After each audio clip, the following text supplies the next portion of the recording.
Hello, everybody. Let's talk about some important aspects or some important concepts of quantum mechanics. I'm Professor Dr. Mughal from Dr. Mchem Institute of Chemistry, University of St. Jamshedpur, and I'm here again with something new and something very interesting. And I have summarized few points to make you understand more easily the topics you have learned before, and just to make you memorize these points, make all these topics memorize point wise, so that that will help you out.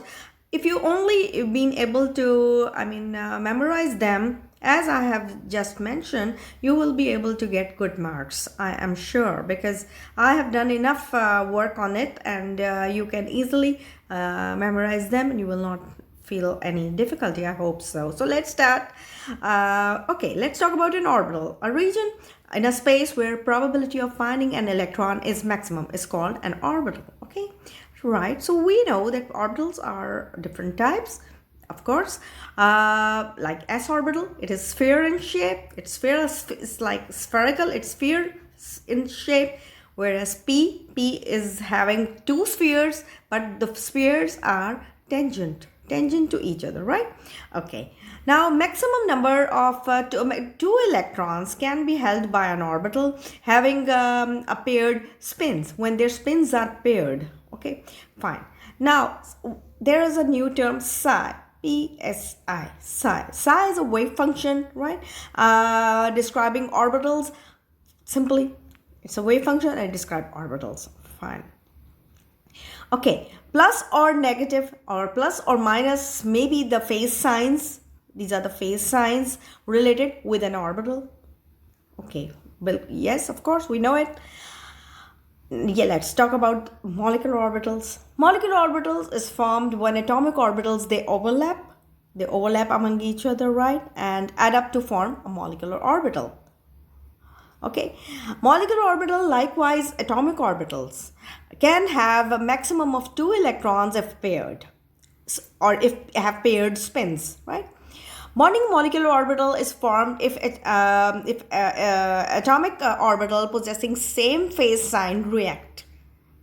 Then, of course, you will have a bonding molecular orbital. When opposite signs overlap, anti-bonding molecular orbital is formed. This is also something from the concepts which we have learned many times.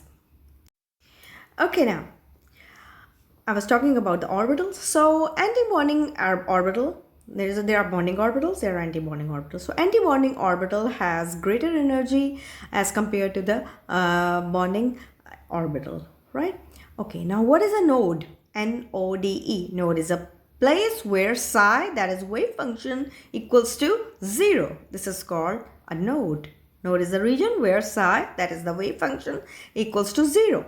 Now, in a bonding molecular orbital, the energy of electrons is less as comparison with the energy of electrons in separate orbitals. Okay, in bonding molecular orbital, energy of electrons is less as compared to the ones with the energy of where the energy of electrons in separate orbitals as compared to them.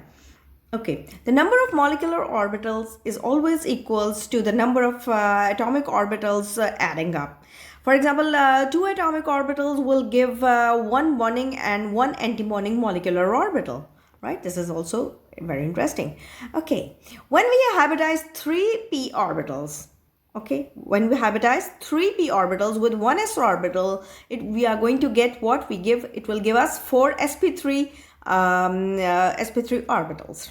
What is the example? Methane is an example, and it has got a tetrahedral shape, right? And it is sp3 hybridized. It is sp3 hybridized. Okay, whereas if you hybridize 2p orbitals with 1s orbital, you are going to get a 3 sp2 orbital.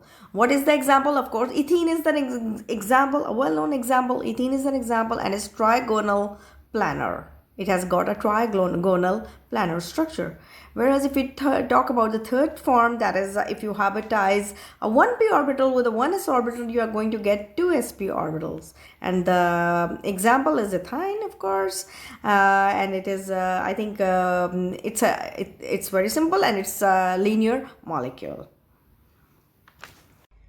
Okay, now there is a connection in among, you can say, number of nodes of an orbital. Number of nodes and energy are directly proportional to each other. If number of nodes are greater, energy would be greater as well. So they are directly proportional to each other. Now both 2s and 2p orbitals, that is this one and this one, both possesses one node and have more energy as compared to the 1s orbital that has no node. So electrons of 1s orbital have low energy as being closer to the nucleus, okay, which is positive. Nucleus is positive, whereas 2s orbitals electrons are next lower in energy. Yes, we know that. And 2p orbitals electrons has equal and higher energy. Now such orbitals are called degenerate orbitals. Okay, now if you just follow the principle, orbitals would be filled, but lowest energy would be given the preference over others. Whereas the Pauli's exclusion principle conveys that maximum of 2 electrons, that is 2 electrons, may reside in each orbital if the electron spins are paired.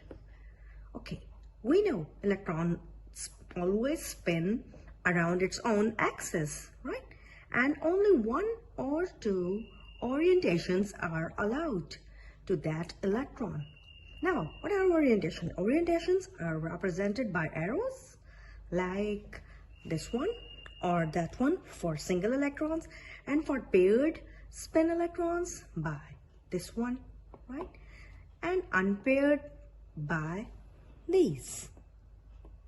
So according to Hertz's rule, when we consider degenerate orbitals, for example 3p orbitals, 1 electron would be added to each having unpaired spins, as long as each of these degenerate orbitals have 1 electron resulting, and that resulting electrons would be allowed, though they repel each other. We know the nature of electrons, they repel each other, to be more distant, that is away from each other, and then second electron would be added to each of the degenerate orbitals. Why? Just to keep their spins paired. So this was something very interesting. I thought I must share with you, and I will just show you one more beautiful slide. Okay, now so if we apply these rules to the second row elements of the periodic table, we can, let's see below, it would look like this, with the increase in the energy, the 2p orbitals, and of course you can see here, whereas the 2s orbitals, with this the 2 spin paired electrons would be designated by these are the 2 spin paired electrons, right? And for the boron, carbon, nitrogen, oxygen, and fluorine. So this is simply the electron configuration of the second row elements.